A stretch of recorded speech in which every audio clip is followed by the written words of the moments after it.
रवि एक साधारण लेकिन महत्वाकांक्षी युवक था और सिया एक नर्म दिल वाली, हंसमुख लड़की। दोनों की मुलाकात कॉलेज के पुस्तकालय में हुई, जब रवि की किताबें गिर गईं और सिया ने उन्हें उठाने में मदद की। पहली ही नजर में दोनों के बीच कुछ अलग सा महसूस हुआ, लेकिन दोनों ने इसे संयोग समझकर नजरअंदाज कर दिया। कॉलेज के दिनों में रवि और सिया अक्सर एक दूसरे से मिलते, कभी प्रोजेक्ट्स के बहाने तो कभी कैंटीन में चाय पीते हुए। उनकी दोस्ती गहरी होती गई और वे एक दूसरे के बिना अधूरे महसूस करने लगे। सिया की हंसी रवि के दिन को रोशन कर देती थी और रवि की बातें सिया के दिल को सुकून देती थी। एक दिन वैलेंटाइन डे के मौके पर कॉलेज में एक बड़ा आयोजन हुआ। हर कोई अपने खास दोस्त को गुलाब दे रहा था। रवि ने सोचा कि यह सही समय है जब वह अपने दिल की बात कहे, लेकिन जब उसने सिया को किसी और के साथ हंसते हुए देखा तो उसका दिल डगमगा गया। सिया ने अचानक रवि के पास आकर उसे एक लाल गुलाब दिया और कहा, तारांकन तारांकन, रवि, तुम मेरी जिंदगी के सबसे अच्छे दोस्त ही नहीं, बल्कि वो इंसान हो जिससे मैं सबसे ज्यादा जुड़ी हुई हूँ। क्या तुम मेरे वैलेंटाइन बनोगे? तारांकन तारांकन। रवि खुशी से मुस्कुरा उठा और उसने भी सिया को एक गुलाब दिया। उस दिन उनके प्यार की शुरुआत हुई। हर प्रेम कहानी की तरह रवि और सिया की जिंदगी में भी मुश्किलें आईं। सिया के माता पिता उसकी शादी कहीं और तय करना चाहते थे। रवि को करियर बनाने के लिए शहर छोड़ना पड़ा। दोनों के सामने दूरी और समाज की बंदिशें थी, लेकिन उनका प्यार मजबूत था। रवि ने दिन रात मेहनत की और एक अच्छी नौकरी पाकर सिया के माता पिता को ये यकीन दिलाया कि वह सिया के काबिल है। आखिरकार उनके प्यार ने जीत हासिल की। कुछ सालों बाद वही वैलेंटाइन डे का दिन आया, जब रवि और सिया ने शादी कर ली। गुलाबों से सजी वेदी के सामने उन्होंने हमेशा एक दूसरे के साथ रहने की कसम खाई। उनकी कहानी यह बताती है कि सच्चा प्यार मुश्किलों से गुजरता जरूर है, लेकिन अगर विश्वास और साथ बना रहे तो हर चुनौती को पार किया जा सकता है।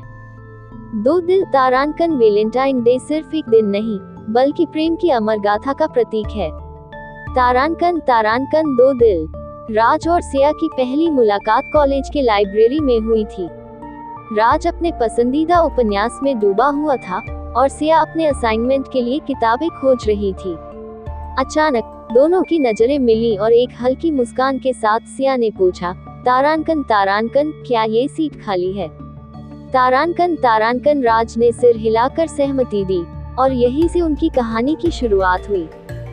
समय के साथ उनकी मुलाकातें बढ़ने लगी। कॉफी डेट्स, लाइब्रेरी में पढ़ाई के बहाने लंबी बातें और हंसी मजाक का सिलसिला गहराता गया। राज को सिया की हंसी बहुत पसंद थी और सिया को राज की सादगी। धीरे धीरे दोस्ती प्यार का रूप लेने लगी, लेकिन दोनों में से किसी ने भी पहले इजहार करने की हिम्मत नहीं की। फरवरी का महीना आते ही हर तरफ प्रेम का माहौल बन गया। राज ने तय कर लिया कि इस बार वह सिया को अपने दिल की बात कहेगा। 14 फरवरी को वह गुलाब और एक पत्र लेकर सिया के पास पहुंचा। तारांकन तारांकन, सिया, मैं तुम्हें बहुत पसंद करता हूँ, क्या तुम मेरी वैलेंटाइन बनोगी? तारांकन तारांकन। सिया कुछ पल चुप रही, फिर मुस्कुराकर कहा, तारांकन तारांकन, मैं कब से तुम्हारे जवाब का इंतजार कर रही थी। तारांकन तारांकन। और इस तरह उनका प्यार आधिकारिक हो गया।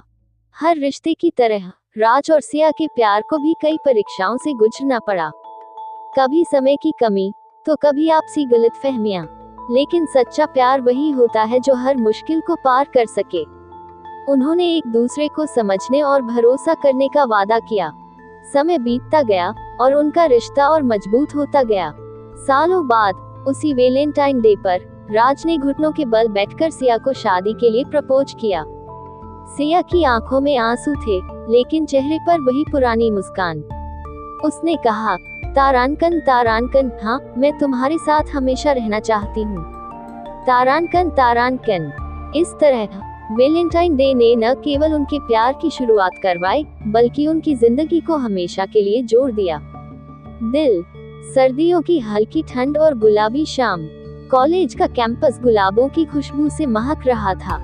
अयान एक साधारण लेकिन दिल से अमीर लड़का था, जो अपनी किताबों की दुनिया में खोया रहता था।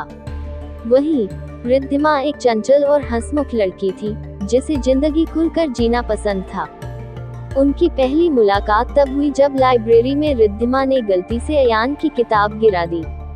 अयान ने किताब उठाई और बिना कुछ कहे आगे बढ़ गया, लेकिन रिद्धिमा को उसकी चुप्पी कुछ अलग लगी, एक रहस्य से भरी हुई। धीरे धीरे कॉलेज के सेमिनार और ग्रुप प्रोजेक्ट्स के दौरान दोनों के बीच बातचीत होने लगी। रिद्धिमा की चंचलता और अयान की संजीदगी के बीच एक अनकहा रिश्ता बनने लगा। अयान की नजरों में गहराई थी और रिद्धिमा की हंसी में जादू। एक दिन रिद्धिमा ने मजाक में कहा, तुम इतने शांत क्यों रहते हो? क्या किसी से दिल लगाने का इरादा नहीं? अयान हल्के से मुस्कुराया और बोला, दिल लगाने में वक्त लगता है, लेकिन जब लगता है तो हमेशा के लिए होता है। वक्त बीतता गया और दोनों एक दूसरे की आदत बन गए। वैलेंटाइन डे के दिन कैंपस में हर जगह प्यार की खुशबू थी। अयान ने अब तक कभी किसी से अपने दिल की बात नहीं कही थी, लेकिन आज कुछ खास था। शाम के वक्त जब सूरज डूब रहा था, अयान ने रिद्धिमा को गार्डन में बुलाया। उसके हाथ में एक लाल गुलाब था और दिल में हजारों धड़कनें। रिद्धिमा, मैंने कभी सोचा नहीं था कि किसी से इस तरह जुड़ जाऊंगा, लेकिन तुमने मेरी दुनिया बदल दी है। क्या तुम मेरी जिंदगी का हिस्सा बनोगी? रिद्धिमा की आंखों में चमक थी, होठों पर हल्की मुस्कान। उसने गुलाब लिया और मुस्कुराते हुए कहा, तारांकन तारांकन, तुम्हें इतनी देर क्यों लगी कहने में? तारांकन तारांकन। उस वैलेंटाइन डे के बाद दोनों की प्रेम कहानी हर किसी के लिए मिसाल बन गई। प्यार सिर्फ एक दिन का जश्न नहीं होता, बल्कि हर दिन उसे महसूस करने का एहसास होता है। अयान और रिद्धिमा ने अपने रिश्ते को वक्त दिया, समझदारी से निभाया और एक दिन वही प्यार शादी के बंधन में बदल गया। वैलेंटाइन डे उनके लिए सिर्फ एक दिन नहीं, बल्कि उनकी प्रेम कहानी की शुरुआत थी। एक ऐसी कहानी जो कभी खत्म नहीं होती। तारांकन, प्यार यूं ही बना रहे, हर दिन वैलेंटाइन डे की तरह खास हो। तारांकन तारांकन, दिल गुलाब।